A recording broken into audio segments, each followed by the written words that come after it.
हरे राम राम राम हरे हरे, हरे कृष्ण कृष्ण कृष्ण हरे हरे, हरे राम राम राम हरे हरे, हरे कृष्ण कृष्ण कृष्ण हरे हरे, हरे राम राम राम हरे हरे, हरे कृष्ण कृष्ण कृष्ण हरे हरे। राजाधिराज प्रभु रामचंद्र महाराज की जय।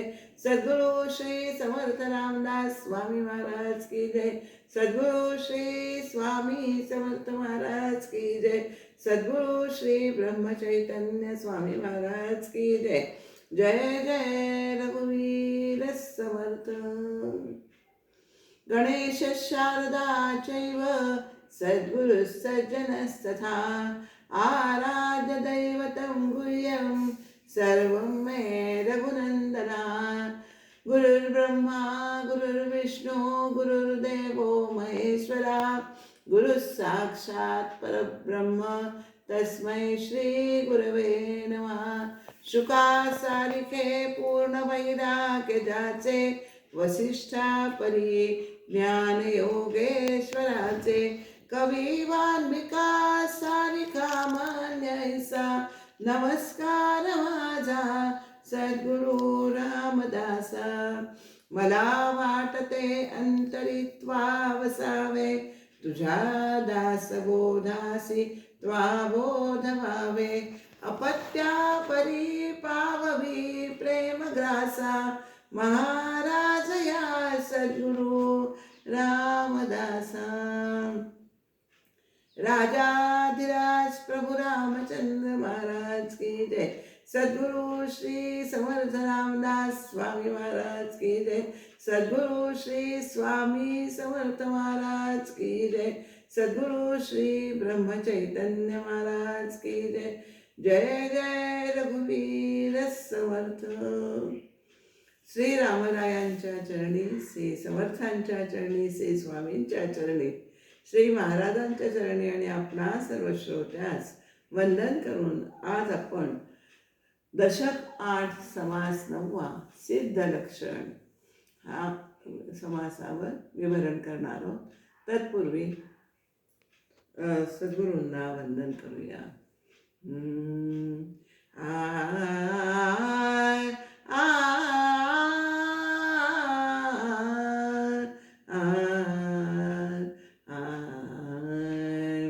गुरुविण नाही तुझा आधार, गुरुविण नाही तुझा आधार। भजता भावे भव नेला पार, नाही तुझा आधार, गुरुविण नाही तुझा आधार। गुरुसी जावे अनन्य शरण, गुरु आज्ञाती मानो प्रमाण। गुरु वचनाचे करू आचरण, सुटण्या हा संसार सुटण्या संसार। गुरुविण नाही तुझा आधार। ज्ञानदात्री गुरु माऊली, परमार्थी तिने वाट दाविली। संसाराची आसन उरली, भवासी करी तू पार। भवासी करी तू पार। गुरुविण नाही तुझा आधार। गुरु भेटीचा लागता ध्यास, अंतरी करे सद्गुरुवास। चरण तीर्थे लाभे खास, शांत अपरंपार,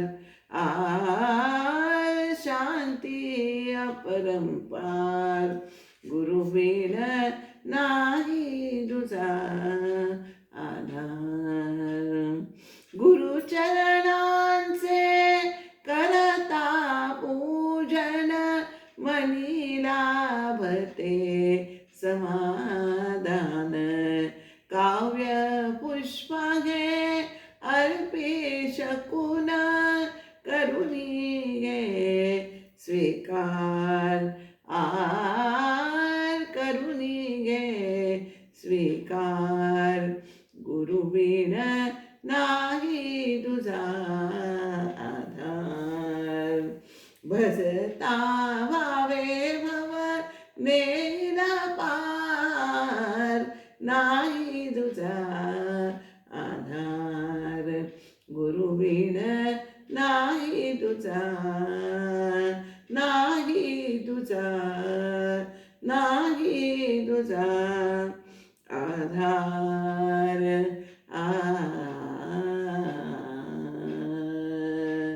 सद्गुरुनाथ महाराज की जय.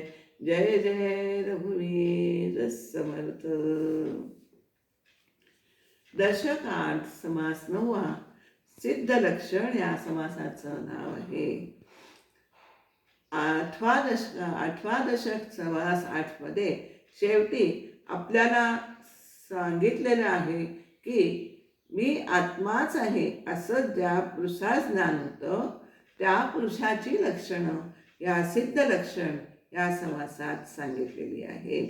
सिद्ध लक्षण जेव्हा दासबोधाने समर्थांनी जेव्हा दासबोध ग्रंथ जेव्हा लिहिला ना, तेव्हा जसं प्रापंचिकांना डोळ्यासमोर त्यांनी धरलं होतं, तर ठेवूनच हा ग्रंथ लिहिला, तद्वतच बद्धापासून सिद्धापर्यंतच्या सगळ्या साधकांना हा ग्रंथ मार्गदर्शक ठरेल अशा दृष्टीने हा ग्रंथ त्यांनी लिहिलेला आहे.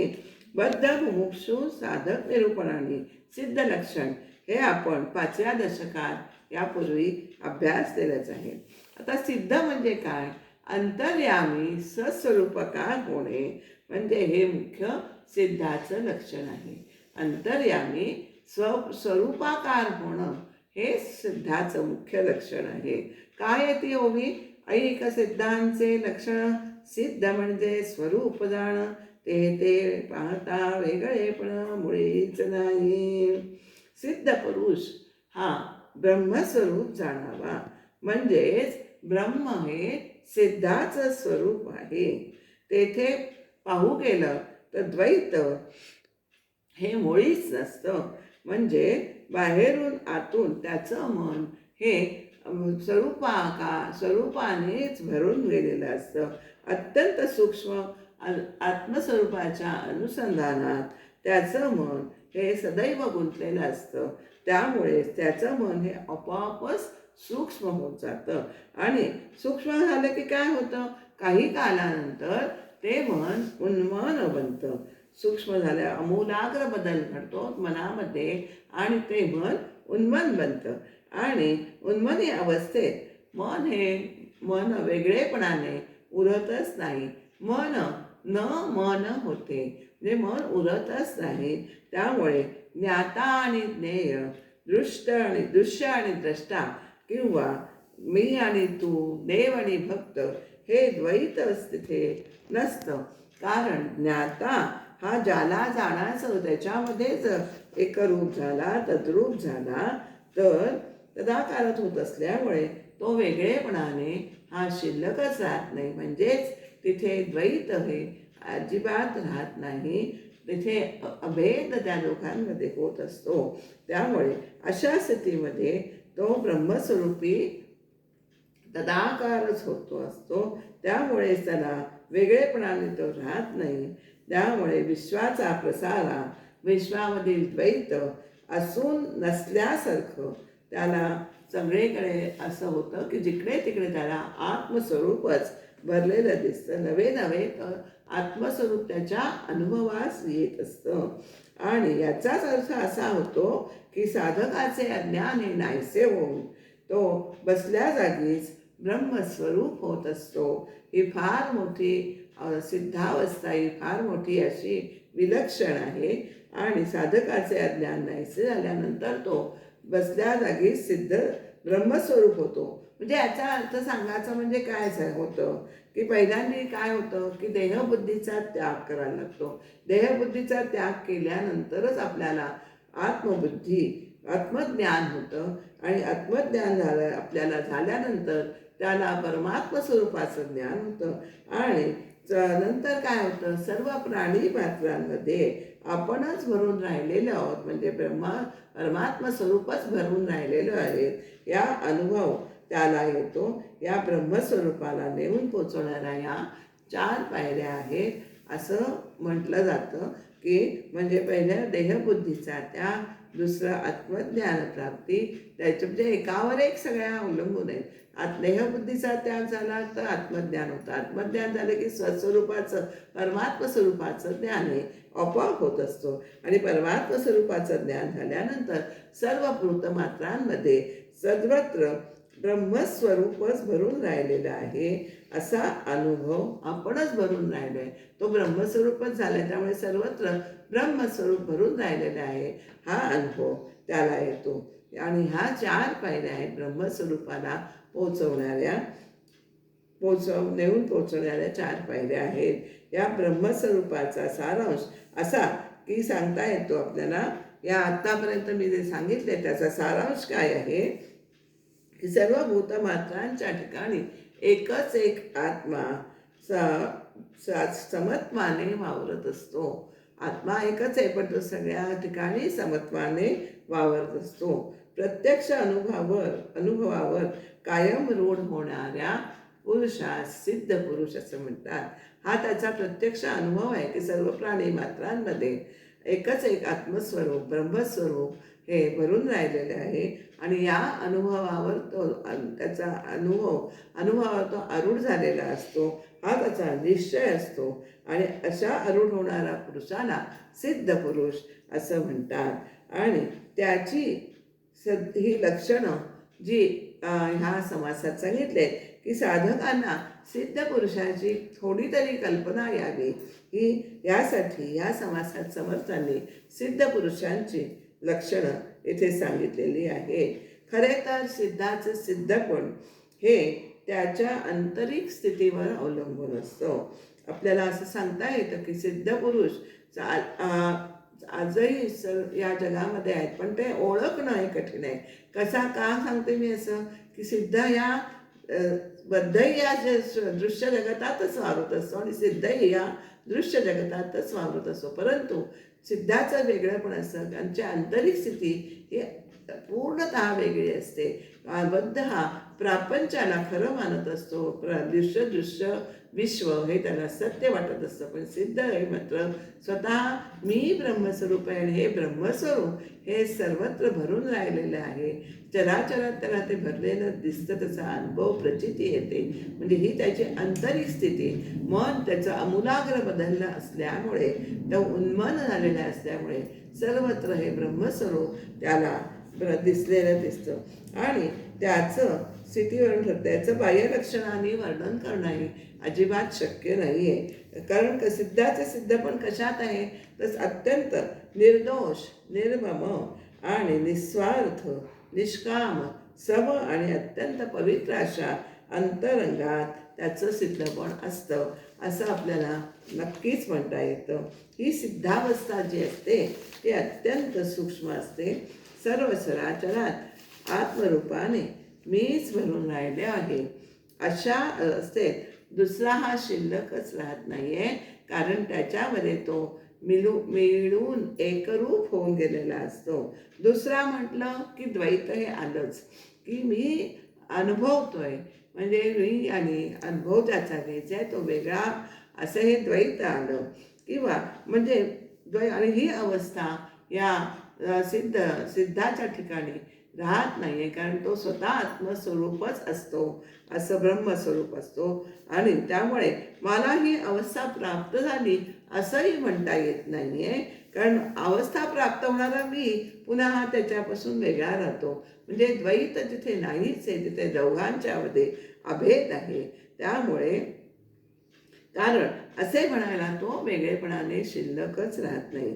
ही सिद्ध लक्षणं सांगताना समर्थांनी बृहदारण्यकामध्ये याज्ञवल्क्यांनी मैत्रेयीला सिद्ध लक्षणं सांगितली आहेत. त्याचा संदर्भ इथे आपल्याला दाखला त्यांनी समर्थाने दिला आहे. याज्ञवल्क काय म्हणत आहेत की सिद्धावस्थेचे बृहदारण्यक उपनिषदामध्ये याज्ञवल्क्यांनी सिद्धावस्थेचे वर्णन कसे केले आहे तर ते इथे श्लोकामध्ये थोड्या सांगितलेले आहे. त्याचा मी आपणास सारांश सांगणारच आहे. यत्र हि द्वैतमिव भवति तदितरैतरं पश्यति जिघ्रति शृणोति विजानाति यत्र त्वस्य सर्वम् आत्मैवाभूत तत्केन कं पश्येत जिघ्रेत शृणुयात विजानीयात विज्ञानातरम् अरेकेन विजानीयात एतावत् अरे खलु अमृतत्वं इति. याचा अर्थ असा आहे की द्रष्टा आणि दृश्य हे द्वैत जोपर्यंत असते होते तोपर्यंत द्रष्टा हा दृश्याला पाहत असतो, पाहत होता जोपर्यंत द्वैत आहे तोपर्यंत द्रष्टा हा दृश्याला पाहत होता, हुंगीत होता, ऐकत होता आणि ओळखत होता. पण निर्वात सर्व हे आत्ममय झालं ना तेव्हा कोण कोणाला पाहणार, कोण कोणाला होणार, कोण कोणाला ऐकणार आणि कोण कोणाला ओळखणार. जो स्वतःला जाणतो त्याला जाणणारा आणखीन कोण आहे. मैत्रेयी अमर जीवन म्हणतात ते हे असे आहे. म्हणजेच अंतर्यामी सस्वरूपाशी समरस असून बाहेर मात्र सर्वसामान्य साधकांप्रमाणे वर्तन करणारा हा सिद्ध होय. आपल्याला असं ठामपणे म्हणता येतं.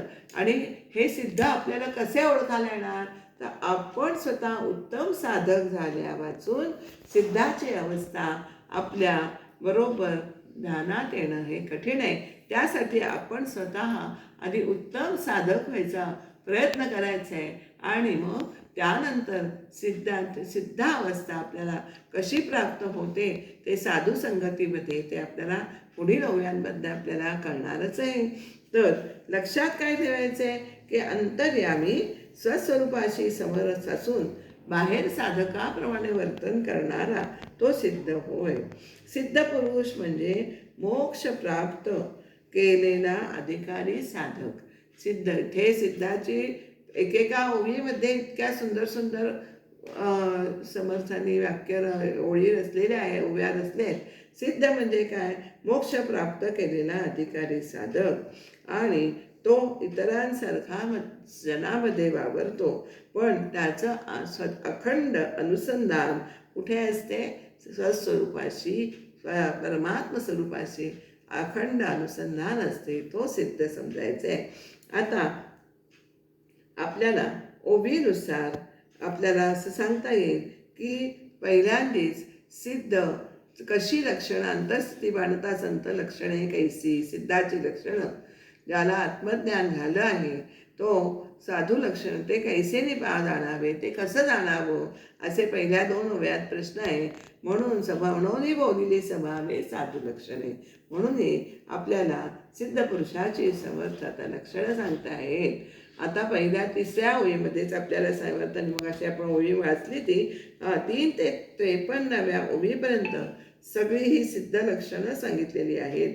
9व्या ओळीपासून मात्र विषयाला खरी सुरुवात होत आहे आणि 55 ते 55व्या ओळीमध्ये साधू लक्षणाचे वर्म हे स्पष्ट केले आहे आणि 55 ते 58 मध्ये साधूच्या संगतीचा सत्संगतीचा महिमा सांगून त्यामुळे स्वरूपस्थिती आणि सद्गुण हे अंगी येतात हे स्पष्ट केलेले आहे. आणि 59 आणि 60व्या ओळीमध्ये पुढील समासाचे बीजारोपण केलेले आहे. आता आपण ओबीनुसार या समासाचं विश्लेषण करण्याचा मी प्रयत्न करते. सिद्ध लक्षण हे तुम्हाला नक्कीच याच्यावरनं लक्षात येतील. सिद्ध कोणाला म्हणायचं हे पुन्हा वेगळेपणाने आपल्याला सांगण्याची गरज भासणार नाही आहे, कारण समर्थांनी अत्यंत सुंदर प्रकारे ही लक्षणं आपल्याला काही सिद्धाची कल्पना यावी, सिद्ध कसा असतो त्याची ही लक्षणं आपण आता ओळीनुसार बघूया. अंतरी गेलिया अमृत बाह्यकाया लखलखित अंतर्स्थिती बाणता संत लक्षणे कैसी. एखादा माणूस जर अमृत प्यायला तर ते पोटात गेल्यावर त्याची सगळी कांतीच बदलते, नाही का? त्याचप्रमाणे आत्मसाक्षात्कार होऊन ब्राह्मी स्थिती जाणकी मांडली म्हणजे संतांच्या ठिकाणी कोणती लक्षणे दिसतात, बाह्य लक्षणं कोणती दिसतात, असं त्याला ती आम्हाला सांगावीत, असं वक्त्याला श्रोत्याने विनंती केलेली आहे. झाले आत्मज्ञान बरवे हे कैसे निपा जाणावे, म्हणून बोधिली सवावे साधू लक्षणे. एखाद्याला शुद्ध आत्मज्ञान झालं आहे हे कसं ओळखावं, या प्रश्नांना उत्तरे देण्यासाठी समर्थ आपल्याला इथे सिद्ध पुरुषाची लक्षणं सांगतायत. ऐक सिद्धांचे लक्षणं. सिद्ध म्हणजे स्वरूप जाण, ते इथे पाहता वेगळेपण मुळीच नाही. जो आत्मस्वरूप असतो तो सिद्ध असतो, म्हणजे ब्रह्मस्वरूप हे सिद्धाचं स्वरूप आहे. इथे आपल्याला असं समर्थाने सांगितलं आहे. आत्मस्वरूप हे स्वतः सिद्ध असतं, त्यामुळे तिथे यत्किंचिते वेगळेपण आपल्याला दिसत नाही. आणि स्वरूप होऊन राहिजे तया नाव सिद्ध बोलीचे, सिद्ध स्वरूपची साधे सिद्धपण. जो स्वरूपाकार होऊन राहतो त्याला सिद्ध म्हणावं. आत्मस्वरूप हे स्वतः सिद्ध आहे, त्याच्याशी तदाकार झालेल्या पुरुषालाच सिद्ध म्हणणे शोभून दिसतं, शोभतं, साजतं. साजे दिलंय त्यांनी सिद्ध स्वरूपाचं साजे सिद्ध म्हणून. आता वेदशास्त्रीचे प्रसिद्ध स्वस्वरूप स्वतः सिद्ध, तयासीच बोलले सिद्ध अन्यथा नगडे. आपण स्वतः सिद्ध आहोत ही गोष्ट वेदशास्त्रांमध्ये प्रसिद्ध आहे. आत्मस्वरूप हे स्वतः सिद्ध आहे ही गोष्ट वेदशास्त्रांनी मान्य केलेली आहे, प्रसिद्ध आहे. जो स्वरूप बनतो, जो स्वरूप जो बनतो त्यालाच सिद्ध म्हणावं. म्हणजे आपल्याला आत्मस्वरूप स्वतः सिद्ध आहे, परमात्मस्वरूप हे जे स्वरूप जो आपण स्वतः बनतो. कसं बनणार स्वतः, तर त्या स्वरूपाशी परमात्म स्वरूपाशी एकरूप होऊन तदाकार होऊन ते स्वरूप आपल्याला प्राप्त होतं, त्यालाच सिद्ध म्हणतं. ज्याला प्राप्त होतं त्याला सिद्ध म्हणायचं. इतरांना सिद्ध हा शब्द आपण लावता येत नाही. आपण म्हणतो सिद्ध पुरुष आहेत, पण आपल्याला सिद्ध ओळखता येतं का? नाही आहे, कारण तो जनामध्ये वावरतो पण जनापासूनही वेगळा असतो. सिद्ध पुरुष हा सहजासहजी ओळखता आपल्याला येत नाही, कारण त्याचं वर्तन हे सामान्य लोकांसारखं असतं, साधकाप्रमाणे असतं. त्यामुळे त्याची अंतर्स्थिती ही आपण उत्तम साधक झाल्याशिवाय आपल्याला समजू शकणार नाही. अंतरीच्या खुणा अंतरीच बाणे, जो अंतराच्या खुणा बांधतो त्यालाच सिद्ध लक्षणं ही समजून येतात. तया तथापि बोलो काही एक साधकाच कळाया विवेक, सिद्ध लक्षणांचे कौतुक ते असे. मग अशी मी म्हटलं तसं की सिद्धाला देहाच्या अवस्थेवरून ओळखायचं नसतं. संदेहरहित साधन, सदैव स्वरूपानुसंधान आणि आत बाहेर समाधान ही तीन सिद्ध पुरुष बनलेल्याची लक्षणं आहेत. संदेहरहित. कसला संदेह, तर मी आत्माच आहे याबद्दल त्याला जरासुद्धा संशय नसतो, संदेह नसतो. मी आत्माच आहे हे संदेहरहित त्याचं साधन त्याचं चालू असतं. सदैव स्वरूपानुसंधान. जनामध्ये जो वावरत असला तरी मनामध्ये मात्र स्वरूपानुसंधान त्याचं चालू असतं आणि आत बाहेर. आणि त्यामुळेच काय होतं, आतून बाहेरून त्याला समाधान हे प्राप्त झालेलं असतं. सिद्धार्था ते आपल्याला कळण्यासाठी काय करायचं हे खरं आपलं असं असलं तरी काहीतरी साधकांना सिद्धावस्थेची कल्पना यावी म्हणून सिद्ध लक्षणांचं कौतुकाने समर्थ इथे आता वर्णन करत आहेत बरं का. अंतस्थित स्वरूप झाली पुढे काया कैसी वर्तनी, जैसी स्वप्नीची नाथनी स्वप्नर्शना. मग अशी म्हटलंय तसं त्याचं अंतरंग हे स्वरूपमय झाले. त्याचा देहाचा व्यापार झाला असला तरी देहाचा व्यापार काही थांबत नाही, ते चालूच राहतात. पण कसे स्वप्नामध्ये जसं आपल्याला खोट्या गोष्टी दिसतात त्या खोट्या असतात, परंतु त्या स्वप्नापुरत्या खऱ्या असतात. त्याचप्रमाणे त्याचा देह हा मिथ्यापणाने सर्व व्यापार करत असतो. देहाने तो वर्तत असतो, पण स्वरूप मात्र मन मात्र स्वरूपाकडे लागलेलं असतं. तथापि सिद्धांचे लक्षण काही करू निरूपण, जेणे बाणे गंतर्पुण परमार्थाची. तरीसुद्धा सिद्धांच्या लक्षणाचे थोडेफार वर्णन करणार आहे, कारण त्या वर्णनाने परमार्थाचे अंतरंग कसे आहे, म्हणजे परमार्थाची खूण ही आपल्याला कशी ते आपल्या नक्की लक्षात येणार आहे. सदा स्वरूपानुसंधान हे मुख्य धातूचे लक्षण. जनी असोने आपण जना वेगळा. मग अशी मी म्हटलं तसं 9व्या ओळीपासून या विषयाला प्रत्यक्ष सुरुवात झालेली आहे. सिद्ध लक्षणाला सदा स्वरूपानुसंधान, सदा सर्व काळ आत्मस्वरूपाशी मनाने चिकटून राहणे हे साधूचे प्रधान लक्षण आहे. तो देहाने जरी लोकांमध्ये दिसला तरी मनाने मात्र तो लोकांहून अगदी पूर्णपणे निराळा असतो. स्वरूपी दृष्टी पडता तुटून गेली संसार चिंता, पुढे लागली ममता निरूपणाची. आत्मस्वरूपाच्या दर्शनात राहिल्याने त्याला काय होतं, प्रपंच हा मग नावापुरताच राहतो बरं का. त्याला प्रपंचाची मुळीच काळजी लागत नाही आणि त्याला स्वरूप वर्णनाची गोडी उत्पन्न होते. आणि मग काय होतं, पुढे लागली ममता निरूपणाची. मग स्वरूप वर्णन करावं असं त्याला ती गोडी उत्पन्न लागते. ममता त्याच्याबद्दल वाटायला लागतं की आपण हे स्वरूप वर्णन करू, त्याची गोडी आपल्याला करूया असं. हे साधकाचे लक्षण परी सिद्धांगी असे जाण, सिद्ध लक्षण साधके विण बोलोची नये. वास्तविक हे साधकाचं लक्षण आहे, पण ते सिद्धाच्या अंगी आढळते. म्हणजे सिद्ध जरी झाला तरी त्यांनी साधना ही सोडायची नाही आहे, हे असं म्हणूनच त्याने असं म्हटलंय साधकाचं लक्षण असलं पण ते सिद्धाच्या अंगी आढळतं. कारण तो सिद्ध त्याला होतो, सिद्ध जरी झाला असला तरी जो असतो सिद्ध तो कधीही आपली साधना ही कधीच सोडत नाही.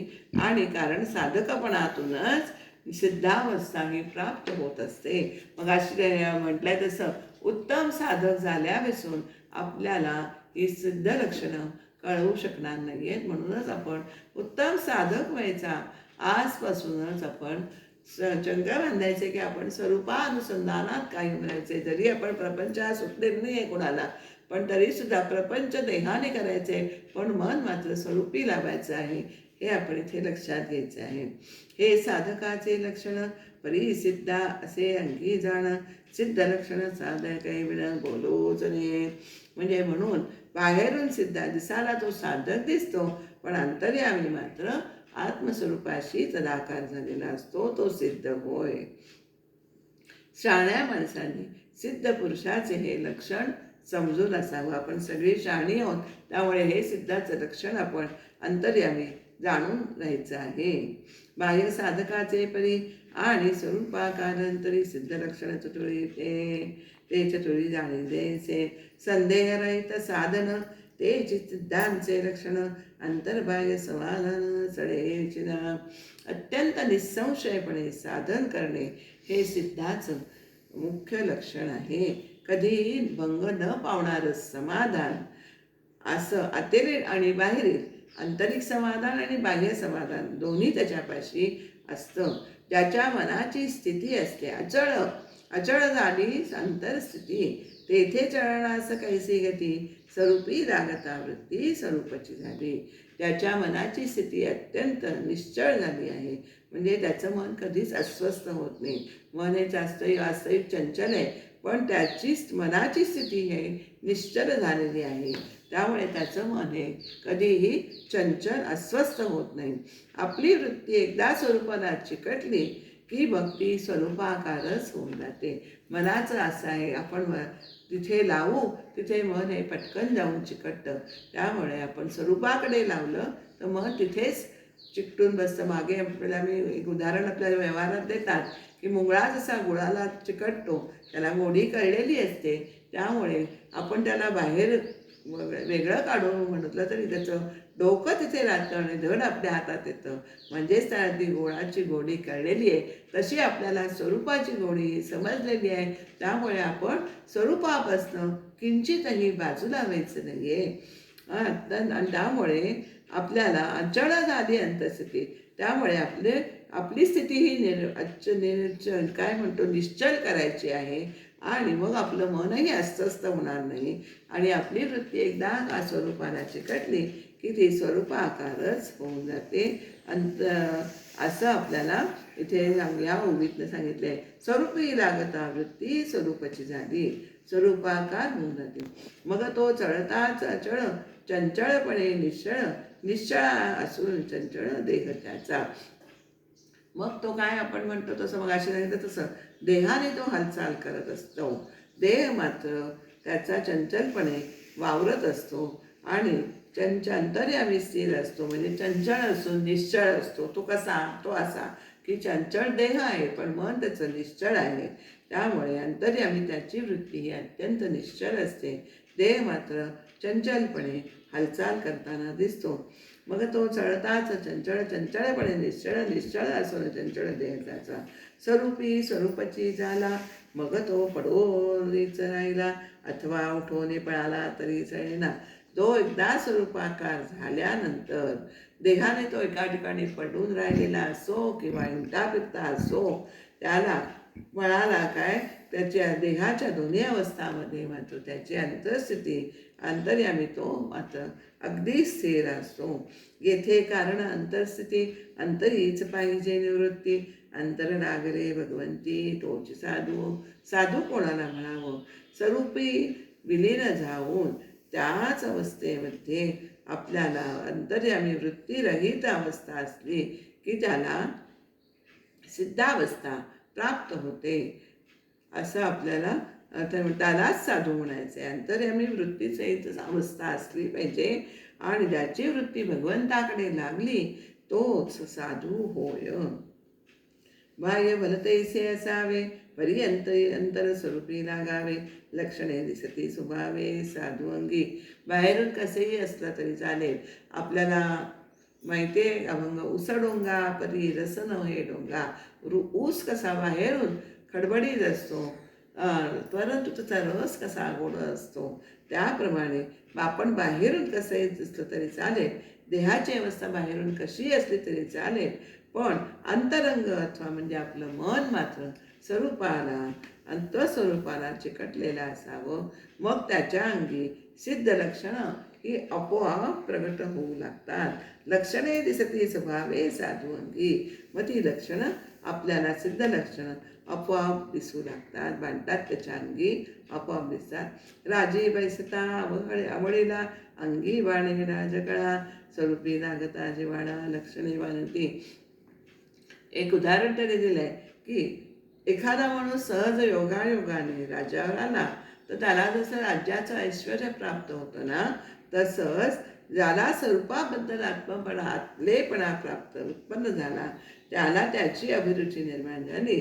त्याच्या अंगी ही सिद्ध लक्षणं स्वभावे लक्षणे दिसती स्वभावे साधू अंगी. स्वरूपी लागता जिव्हाळा लक्षणे मानती. त्याप्रमाणे सिद्ध लक्षणं ही आपोआप त्याच्या अंगी मांडतात. एरवी अभ्यास करिता हाता न चढती सर्वथा, स्वरूपी राहावे तत्वता स्वरूप होऊनी.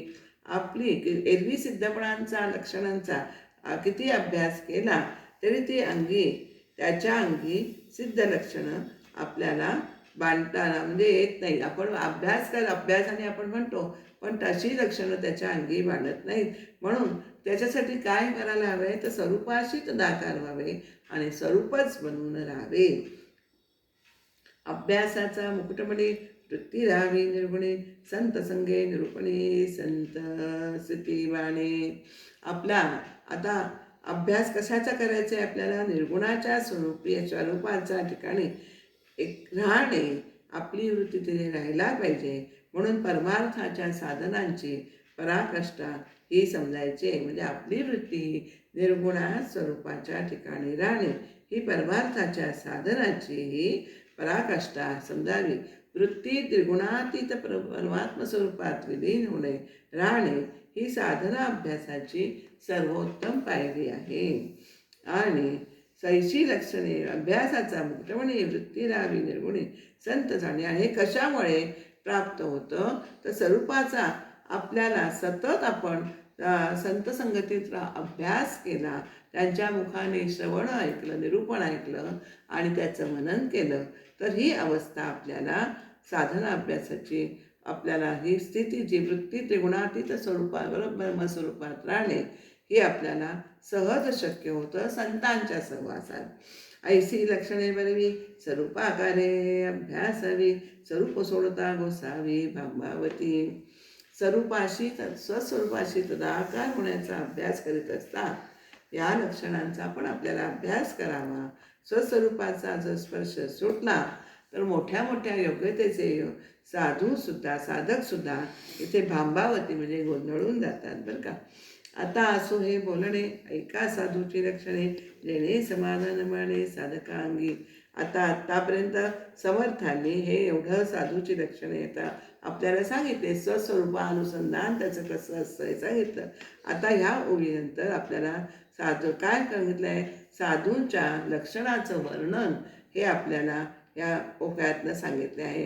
ही समग्र लक्षणं आपण पाहिली तर काय आपल्याला आढळतं की पशुपणा आणि माणूसपणा दोन्ही निर्मूल झाल्यामुळे साधूचे मन हे एका निराळ्या पातळीवरच वावरत असते. कारण का? त्याच्या सगळ्या सर्व प्राणी मात्रांमध्ये त्याला स्वस्वरूपच आत्मस्वरूप परमात्मस्वरूपच भरलेला दिसतो, हा अनुभव येतो. म्हणून कोणीही साधू पशुपणा किंवा माणूसपणा नाहीसे करण्याच्या नादी लागता तो आपल्या वृत्ती ही स्वरूपाकार करण्याचा अभ्यास करतो आणि त्या अभ्यासाने हे बाकीचं सगळं आपोआप घडून येतं असं ह्या काही ओव्यातून पुढच्या सांगितले आहे. जेणे समाधान माने साधकांगी. आता आपल्याला ती लक्षणं ऐकल्यानंतर साधकाच्या अंगी समाधान मांडण्यास मदत होईल असं समर्थ आपल्याला सांगतायत. स्वरूपी भरता कल्पना तेथे कैसे उरेल कामना, म्हणून या साधूजना कामच नाही. ज्याच्या कल्पनेमध्ये केवळ स्वस्वरूपच भरून राहते तेथे कोणतीही इच्छा किंवा कामना ही उरूच शकत नाही. म्हणून साधूला ही कोणतीही कामना नसते, तो निष्काम असतो. कल्पिला विषय हातीचा जावा, तेणे वृद्धे गुणे क्रोध यावा, साधूजनाचा क्षय ठेवा जाणार नाही. एखाद्या वस्तूचा आपल्याला मिळावी किंवा तिचा भोग घेता यावा अशी आपण कल्पना केली तर ती वस्तू किंवा तो भोग आपल्या हातचा गेला तर सामान्य मनुष्याला क्रोध येतो. परंतु सत्स्वरूप हा साधूचा हा अक्षय ठेवा आहे, तो त्याच्या हातून हा कधीच जात नाही. साधूच्या ठिकाणी क्रोध किंवा आपल्याला दिसतच नाही, तर त्याने क्रोध त्याला येतच नाही. कल्पिला विषय हातचा जावा, तेणे गुणे क्रोध यावा, त्याला त्यामुळे क्रोध येतच नाही. त्याने क्रोध मदमत्सर हे सगळे षड्विकार आहेत, षड्रिपू हे त्याने जिंकलेले आहेत बरं का. काम क्रोध लोभ मदमत्सर असं सगळं त्याने जिंकलेलं आहे. म्हणून ते क्रोधरहित जाणते स्वरूप संत, नासिवंत हे पदार्थ सांडून या. आपल्याला म्हणूनच साधू हा अत्यंत क्रोधरहित असतो. म्हणे किती आपल्याला बघतो आपण सिनेमातनं पूर्वीच्या काळी संत लोकांना किती त्रास दिलेला आहे लोकांनी. विश्वरागे झाले बंदी संती सुखे व्हावे पाणी. म्हणजे लोक रागाने क्रोध जरी उत्पन्न केला तरी आपण संतांनी पाणी होऊन ती क्रोध तो विक्रोध रूपी अग्नी हा विझवायचा आहे. जेथे हा म्हणून इथे क्रोधरहित जाणते स्वरूप संत. म्हणूनच साधू हा अत्यंत क्रोधरहित असतो. सगळे दृश्य नाशवंत पदार्थ बाजूला सारून शाश्वत असे स्वस्वरूप साधू जाणतात. त्या स्वरूपाचे साक्षात दर्शन करून घेतात. जेथे नाही दुसरी परी क्रोध यावा कोणावरी, क्रोधरहित सचराचरी साधूजन वर्तते. आपल्याला आता त्या दर्शनाने काय झाली त्याची स्थिती, की मी सगळी आत्मस्वरूप सगळे ठिकाणी व्यापून भरलेलं आहे. त्यामुळे माझ्या वाचून दुसरा कोणीच नाही. मग कोणावर रागवायचं? असा कोणी कोणावर, म्हणजे रागवायचं कोणावर? कारण स्वस्वरूप सगळीकडे भरलेलं आहे.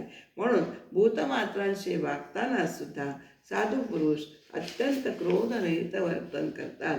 क्रोधरहित सचराचरी साधूजन वर्तती. आपल्याला दिसतं की सगळे जे विरुद्ध स्वभावाचे प्राणी आहेत ते संतांच्या इथे मात्र सगळे आपले स्वभाव विसरून एकत्र नांदताना आपल्याला दिसतात. आपुला याचं कारण ते स्वतःच त्या सगळ्या स्वरूप त्याच्यात बघत असतात साधू म्हणून हे सगळं त्यांना जमतं. आपुला आपण स्वानंद कोणावरी करावा मद, या कारणे वादविवाद तुटवून गेला. साधू स्वस्वरूपाच्या आनंदामध्ये तल्लीन असतो. त्यावेळी दुसऱ्यावर अरेरावी करण्याचा प्रसंगच येत नाही, त्याला सवडच नसते. कारण साधूच्या जीवनात वादविवाद करायला मुळीच स्थान नाही आहे. कोणावर आपण आपली आरेरावी करणार? कारण स्वस्वरूपे सगळीकडे भरून राहिलेले आहे. साधू स्वरूप निर्विकार, तेथे कैसा तिरस्कार, आपला आपण मत्सर कोणावरी करावा. हे सगळे जे विकार आहेत ते या देहाला आहेत, पण तो स्वस्वरूपात मग्न झालेला असतो. स्वस्वरूपे कसं आहे, विकाररहित असतं. साधू हा स्वरूपाकार असल्यामुळे तो देखील विकाररहित आहे. विकारापासून मुक्त असल्याने साधू कोणालाही तुच्छ देखीत नाही, तुच्छ करीत नाही. सर्व ठिकाणी आपणच भरलेले असल्यामुळे कोणाचा मत्सर करणार? आपण आपला मत्सर करणं शक्यच नसतं, नाही का? साधू वस्तू अनायासे, साधू वस्तू अनायासे, या कारणे मत्सर नसे मदमत्सराचे विषय साधूच नाही. त्यामुळे स्वरूप ब्रह्मस्वरूप असल्यामुळे कधीही तो कोणाचा मत्सर करत नाही. मदमत्सराचे पिसे म्हणजे वेळ हे साधूच्या अंगी नसतेच. साधू स्वरूप स्वयंभ, तेथे कैसा सेलदंभ, तेथे द्वैताचा आरंभ झालाच नाही. कारण साधू स्वरूपाकार झालेले असल्यामुळे स्वरूप सर्वव्यापी असल्यामुळे आणि स्वयंभू असतं, त्यामुळे दोनपणाला तिथे द्वैताला वावच नाही आहे. दुसरा कोणी असेल तर दंभ दाखवता येईल, तिथे दुसरा नाहीच. तिथे दंभ कोणावर, तिथे दंभही नसतो. म्हणून साधूच्या अंगी हा दंभ नसतो. जेणे दृश्य केले विसंच, तयास कैसा हो प्रपंच, या कारणे प्रपंच साधू जाणावा. साधू हा दृश्य हे दृश्य स्वरूपाच्या आड येत असते बरं का. आणि दृश्याचा सगळा विस्तार हा त्याच्या लेखी हा समोर त्याने नाहीसा करूनच साधू हा स्वरूपाकार होत असतो. त्याच्यापाशी प्रपंचच उरत नाही, म्हणून साधू हा निप्रपंच असतो. अवघे ब्रह्मांड त्याचे घर, पंचभूतिका जोजार मिथ्या म्हणून जाणून सत्वर त्याग केला.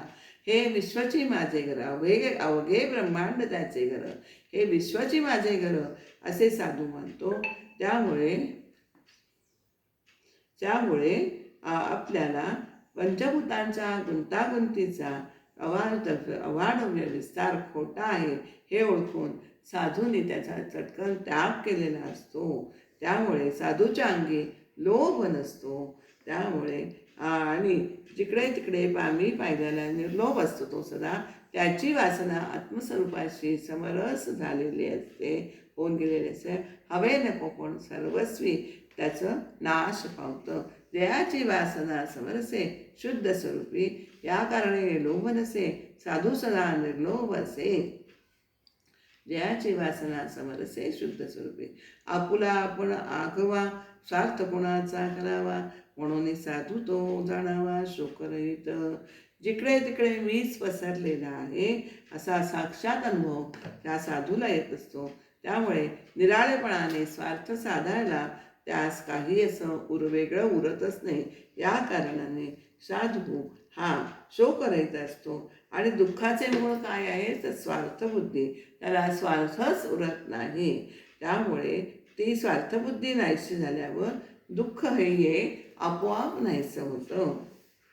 म्हणून तो शोक रहित दृश्य सांडून नाशवंत स्वरूप सेविले शाश्वत, या कारणे शोक रहित साधू जाणावा.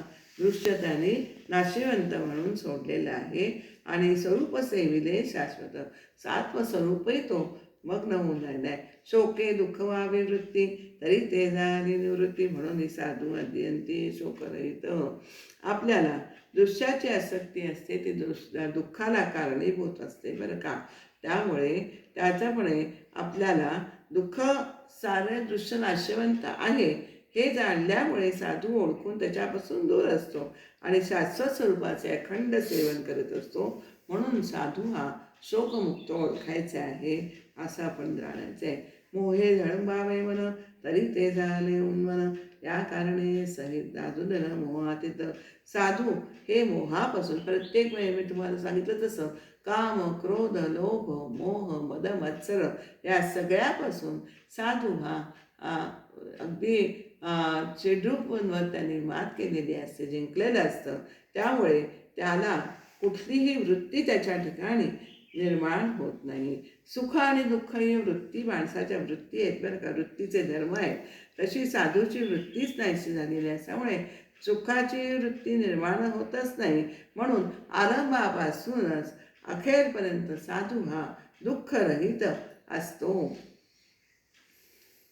साधू वस्तू अद्वये, तेथे कैसे वाटे निर्भये, परब्रह्म ते निर्भये. साधू तोच साधू मोहाने आपल्याला त्याचं मन काय झालेलं असतं, त्याचं मन मोहाने आतबाहेर व्यापून भ्रमित होत नाही. मोह कधी होतो की आपल्याला हे हवं आहे ते हवं आहे. मोह कशाने होतो तर असा वाटतो आपल्याला भय, निर्भय असतो. पण साधू कसा असतो, या कारणे भयातीत निर्भय असतो साधू. त्याला कसं वस्तूशी तो एकरूप झाल्यानंतर त्याला भय आपल्याला भय कसं वाटेल. परब्रह्म ते निर्भय, परब्रह्म हे जसं निर्भय असतं तसंच तोही निर्भय बनतो. या कारणे भयातीत साधूस निर्भय निवांत, सकळा समारे वांडेलांत साधू अनंत रूपी. अनंत रूपात तो स्वरूपाशी ऐक्य झालेल्या असल्यामुळे साधू हा अमर होतो. सत्य स्वरूपे अमर झाला, भय कैसे वाटेल त्याला, या कारणे साधू जनाला भयशी नाही. तर सस्वरूपी तो ऐक्य पावल्याने त्याला अमरपणामुळे त्याला कशाचेच भय वाटत नाही. म्हणून तो भयरहित असतो. देखे नाही बंधभेद, आपला आपण अभेद, तेथे कैसा उठेल खेद देहबुद्धीचा. आपणच आपलेपणाने सर्व ठिकाणी भरल्यामुळे साधू पुरुषाच्या ठिकाणी अभेद असतो. एक आणि दुसरा असा दोनपणाचा द्वैताचा भाव तेथे उरतच नाही. दोनपणाचा भेद नसल्यामुळे त्याच्या जीवनात देहबुद्धीपासून निर्माण होणारं हे दुःख नसतेच. बुद्धीने नेहमीने निर्गुणा, त्यास कोणीच नेईना, या कारणे साधूजना खेदची नाही. निर्गुण हेच खरे हा साधूचा अनुभव, बुद्धीचा निश्चय असल्यामुळे निर्गुण ही नेण्यासारखी दृश्यवस्तू नाही आहे. त्यामुळे ती नेऊ शकत नाही आणि या कारणाने साधू पुरुषांना खेद करण्याचा प्रसंग हा कधीच येत नाही. आपण एकला ठाईचा स्वार्थ करावा कुणाचा, दृश्य नसता स्वार्थाचा ठावाची नाही. त्यामुळे त्याला हे सगळं स्वरूप आपल्याला दृश्य जिकडे पाहतो आपण तिकडे ते सगळे ठिकाणी आपणच भरलेलं आहोत. त्यामुळे असा अनुभव आल्यानंतर स्वार्थ कोणासाठी करायचा हा सुद्धा प्रश्न त्याच्या म्हणजे अनुभव असल्यामुळे स्वार्थाचे मूळ हे दृश्य वस्तूमध्ये असतं बरं का. आणि ते सारं दृश्य हे नाहीसं झाले असल्यामुळे त्याच्या तेथे स्वार्थालाही काही अवकाश म्हणजे जागाच उरत नाही. साधू आपणची एक, तेथे कैसा दुःख शोक, दुजे विना विवेक येणार नाही.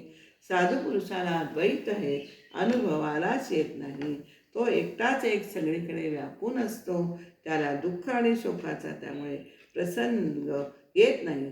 आणि अविवेकाने द्वैत भासू लागले की दुःख आणि शोक हे निर्माण होतात. अविवेक जर असेल तर आपल्याला द्वैत भासायला लागलं दैत कधी वाचतं? अविवेकामुळे. आणि ते भासू लागलं की सुख आणि दुःख आणि शोक हे निर्माण होतात. तो अविवेकच इथे नसल्यामुळे दुःख आणि शोक पण इथे नसतो. आशा दृढता परमार्थाची, दुसरा आशा तुटली स्वार्थाची, म्हणून नैराश्यता साधूची ओळखणं. आता ह्या ओवीमध्ये आपल्याला समर्थ काय सांगतात? परमार्थाची शुभ कामना बाळगल्यामुळे स्वार्थाची अशुभ वासना जी आहे ती आपोआप गळून गेलेली आहे त्याची. काय म्हणते मी पुन्हा सांगते, परमार्थाची शुभ कामना त्याने बाळगल्यामुळे स्वार्थाची अशुभ वासना आहे ती आपोआप गळून गेली आहे. आणि परमार्थ साधून स्वरूपाकार झाल्यावर शुभ वासनाही गळून गेले, म्हणजे अशुभ वासनाही गळून गेले आणि शुभ वासनाही गळून गेली. मग उरली फक्त निर्वासन अवस्था, की तिथे वासनाच नाही, अशाला निर्वासन अवस्था असं म्हणतात. आणि निर्वासनता ही साधूला ओळखण्याची खरी खूण आहे. म्हणजे साधूच्या अंगी शुभ वासनाही राहत नाही आणि अशुभ वासनाही राहत नाही. म्हणून निर्वासनता ही साधूच्या ओळखण्याची एक खरी खूण आहे. वृद्धपणे जैसे गगन तैसे साधूचे लक्षण, या कारणे साधुवचन कठीण नाही. आकाश जसं अगदी नरम असतं की नाही, त्याप्रमाणे साधूचं अंतःकरण हेही अतिशय मृदू असतं. या कारणे साधूचे बोलणं कधीही कठोर नसतं, गोड असतं. साधू सहसा म्हणजे क्वचितच कोणावर रागवले तर ते थोडंसं त्याला सुधारण्यासाठी ते बोलतात. ते थोडंसं कठीण वचन त्याशिवाय त्याच्या अंगचे दोष जाणार नाहीत म्हणून बोलतात. नाही तर सर्वथा त्यांचं बोलणं हे मृदू असतं, हे आपण कायम लक्षात घ्यायचं. असं गोड असतं बोलणं. सस्वरूपाची, स्वरूपाचा संयोगी, स्वरूपाची झाला योगी, या कारणे वितरागी निरंतर. सस्वरूपाशी समरस होण्याचा अभ्यास करणारा योगी किंवा साधू अखेर हा स्वस्वरूपाकार होतो. आणि या कारणे कोणत्याही दृश्य पदार्थाने त्याचं मन हे आकर्षित होत नाही. तो सदा सर्व काळ हा निरासक्त अनासक्त असतो. वितरागी निरंतर अनासक्त असतो. स्थिती बाणता स्वरूपाची, चिंता सोडली देहाची, या कारणे होणाराची चिंता नसे. सस्वरूपाशी एकरूप होण्याची अवस्था ही एकदा तुमच्या पचनी पडली की मग साधूला देहाचं हे भान उरत नाही. अर्थात त्याला देहाची काळजीही वाटत नाही. म्हणून पुढे काय होणार ह्याच्याबद्दल साधूला कधीच चिंता लागत नाही. चिंता लागते ती आपल्यासारख्या सर्वसामान्य लोकांना. स्वरूपी लागता बुद्धी तुटे अवघी उपाधी, या कारणे निरुपाधी साधूजन. साधूची बुद्धी एकदा स्वरूपाकार झाली, अनुसंधानात मग्न झाली, म्हणजे मग ती आत्मबुद्धी बनते. स्वरूपी लागता बुद्धी तुटे अवघी उपाधी. मग देहबुद्धी असताना स्थलकालाच्या किंवा ज्या मर्यादा असतात किंवा उपाधी दृश्याच्या असतात त्या मग त्या आपोआप गळून पडतात. या कारणे आत्मबुद्धी स्वरूपा इतकीच अमर्याद आणि निरुपाधी बनते. साधू स्वरूपा इतकाच अमर्याद असा होतो. म्हणून साधू पुरुष निरुपाधिक असतात. म्हणजे स्वरूप जेवढं आपल्याला सर्वत्र भरलेलं दिसतं त्या परमात्मा स्वरूप, म्हणजे तेवढं अमर्याद स्वरूप तो स्वतः साधू होतो. साधू स्वरूपी जर आहे तेथे संगचिनस आहे, म्हणून म्हणून साधू न तो पाहे मानापमान. साधू सदैव हा स्वरूपानुसंधानमयच होऊन जातो. त्या अवस्थेमध्ये कोणत्याही दृश्याचा यत्किंचितही संसर्ग त्याला लागत नाही, बाधत नाही, संगतात असत नाही. देहाचा संबंधच नसल्यामुळे साधूला मानापमाना साधू कधीच बघत नाही. अलक्ष असला अविलक्ष, म्हणून साधू परमदक्ष. ओढू जाणते पक्ष काही पक्ष कर्मार्थाचा. आपल्याला माणसाचे मन जिथे पोचू शकत नाही ते अलक्ष. कुठे पोचू शकत नाही? स्वरूपी. आणि त्या स्वरूपी त्याचं मन माणसाचं पोचू शकत नाही ते अलक्ष. पण त्या अलक्षालाच त्याने लक्ष लावून बसणारा आहे, त्याला साधू म्हणायचं आहे.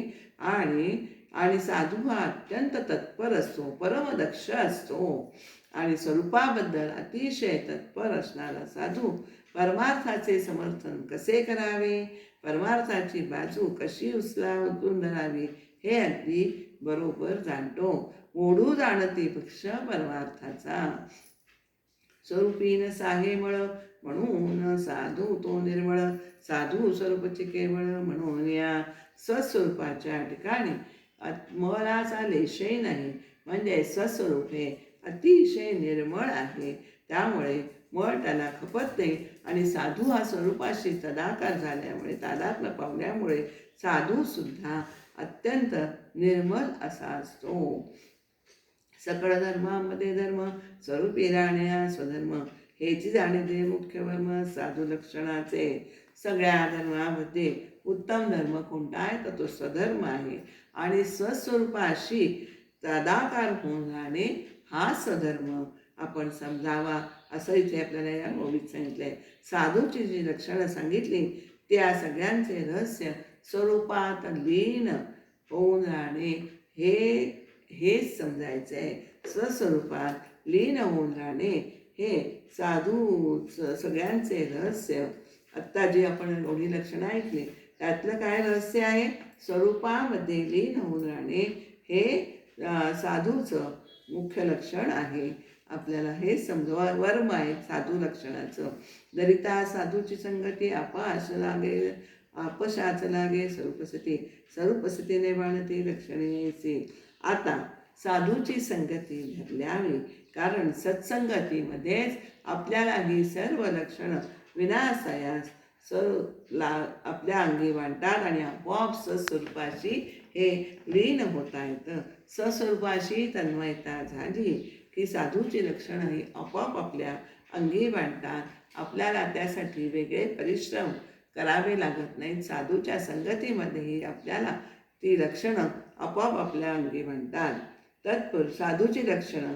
आता ऐसी साधूची लक्षणे अंगी बाणती निरूपणे परंतु स्वरूपी राहणे निरंतर. अशी लक्षणं अंगी निरूपणाने मांडतात. कोणाच्या संत संगतीत आपण अध्यात्म निरूपण ऐकलं तर ही सगळी लक्षणं आहेत ती आपल्या अंगी मांडतात.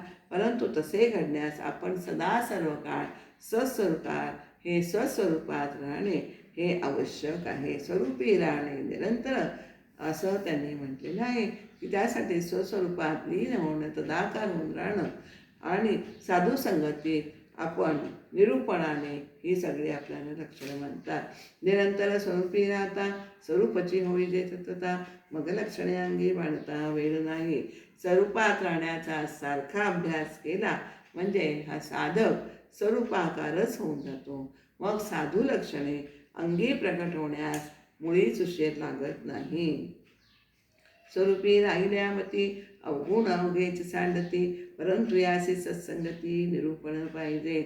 म्हणजे सत्संगतीचं महत्त्व इतकं आहे की बुद्धी आत्मस्वरूपात स्थिर झाली म्हणजे सगळे अवगुण आपले आपोआप गळून जातात. परंतु असा अनुभव येण्यासाठी सत्संगती हवी आणि संतांचा उपदेश पण हवा आपल्याला, हे या ओवीतनं आपल्याला सांगितले आहे. आणि जगामध्ये सगळ्यांनाच आपल्याला सकळ सृष्टीचा ठाई अनुभव एकच नाही, तो बोलेल सर्वही पुढील समाजी. आता आपल्याला पुढील समासामध्ये आपल्याला सांगितलेले आहे. असं जरी असलं आपल्याला जगामध्ये सगळ्यांना सारखाच अनुभव येईल हे असं आपल्याला सांगता येत नाही. आणि पुढील समासामध्ये अनुभवाचे नाना प्रकार कथन करायचे आहेत. हे विचारोपण पुढच्या समासाचं इथे आपल्याला समर्थाने सांगितलेलं आहे. कोणे स्थितीने राहती कैसा अनुभव पाती, रामदास म्हणे श्रोती अवधान देते. म्हणजेच आपल्याला रामदास म्हणतात कोण लोक कोणत्या स्थितीत राहतात आणि त्याला कसे कसे अनुभव येतात हे ते पुढील समासची सांगणार आहे.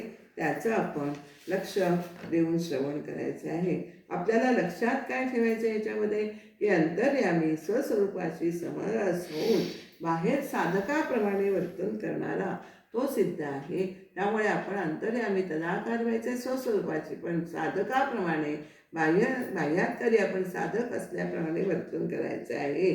सिद्ध पुरुष म्हणजेच मोक्ष प्राप्त केलेला अधिकारी साधक आणि आपल्याला अखंड स्वरूपानुसंधानाला आपल्याला साधायचं आहे आणि स्वस्वरूपी आपल्याला परमात्म स्वरूपी लीन होऊन जायचं आहे. हे या समासातून आपल्याला सिद्ध लक्षणातून हे आपल्याला लक्षात ठेवायचं आहे. आणि ही सिद्ध लक्षणे अंगी बांधण्याचा मनापासून आपण प्रार्थना करायची आहे की समर्थांना सांगायचं आहे की आम्हाला ही तुम्ही सांगितलेली सर्व लक्षणं आहेत ते आमच्या अंगी सिद्ध लक्षणं ही जशीच्या तशी आमच्या अंगी तुमच्या सहवास आम्हाला दासबोधाच्या सहवासाने ग्रंथ रूपाने आम्हाला घडतोच आहे. तर ही आम्हाला लक्षणं तुमच्या कृपेने आणि आशीर्वादाने आमच्या चरणी अंगी व्यवस्थित बाणवते आणि आम्ही स्वरूपी सदाकार होऊन जाऊ दे. झालेली विवरण सेवा ही समर्थ चरणी अर्पण करूया. श्रीराम समर्थ. श्रीराम जय राम. जय जय राम.